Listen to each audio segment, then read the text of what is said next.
Hey everyone! This time on Tim Talks Audio, we continue our stock plugin series, this time using Studio One's TriComp. Unlike the other compressors available with the compressor plugin or the ones available in the FAT channel, the TriComp is a 3-band compressor. It has automatic threshold and ratio settings, and you're able to adjust the relative amount of compression to the low band and high band built right in. It also has automatic attack and release built in, but instead of just talking about it, let's dive into the DAW and take a look and go over the controls. So here it is, TriComp. We're using Studio One version 5. So if you're using an older version, you may not have everything that's in here, including the saturation knob that is on the bottom right, but all of the other controls will still work for you.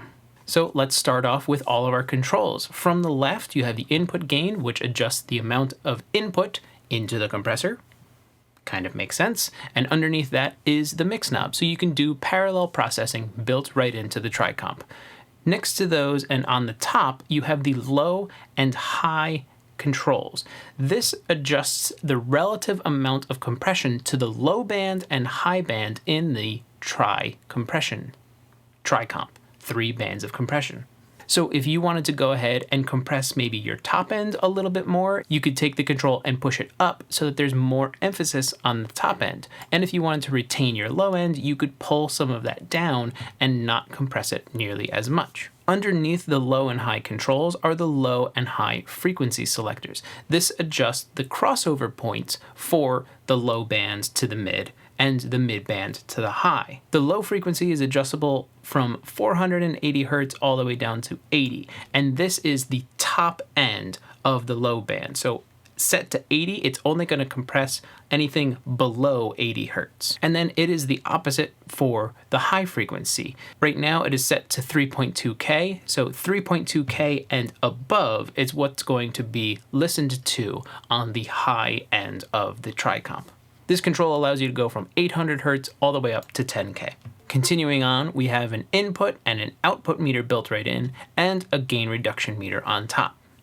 The compress control adjusts the relative amount of compression for all 3 bands simultaneously. Of course, it takes into account if you have any compensation going on for the low and high frequencies as well.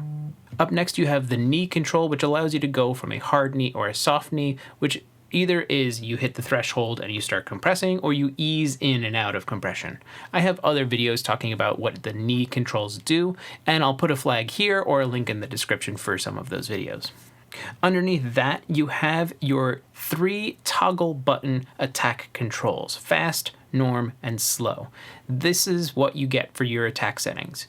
You also can hit auto, and it will change the attack and release to automatic. With auto off and underneath, you have your release control for your compressors. Going back to it real quick with our attack buttons, fast is 0.1 milliseconds and slow is 10 milliseconds. Norm is somewhere in the middle. And just like on many other compressors, you have a release control where you can go from 1 millisecond and all the way up to 3 seconds. It's a very long release time. At the end here, you have your makeup gain or your output gain control on top. And with version 5, you now have state space saturation built in, and that's this control down here. This allows you to add an analog style saturation to your signal, going from 0% all the way up to 100. And because this is a dynamic processor, this has the sidechain functionality built in. All you have to do is engage and pick your source. I don't have anything else going on in this session, but this is where you would see your list of sources so you can do some sidechain compression. That's all the controls for TriComp, so let's put it into action. I have a drum loop going on back here. I'm going to slap this into default, and we'll see what we can do. Let me just engage my loop, and let's have some fun.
So this is just a drum loop that we're working on, but I think you can see how you could use this. You're able to adjust the frequencies that are being affected by the compressor, and you're able to also adjust the relative amount of compression on those 3 different bands, low, mids, and highs.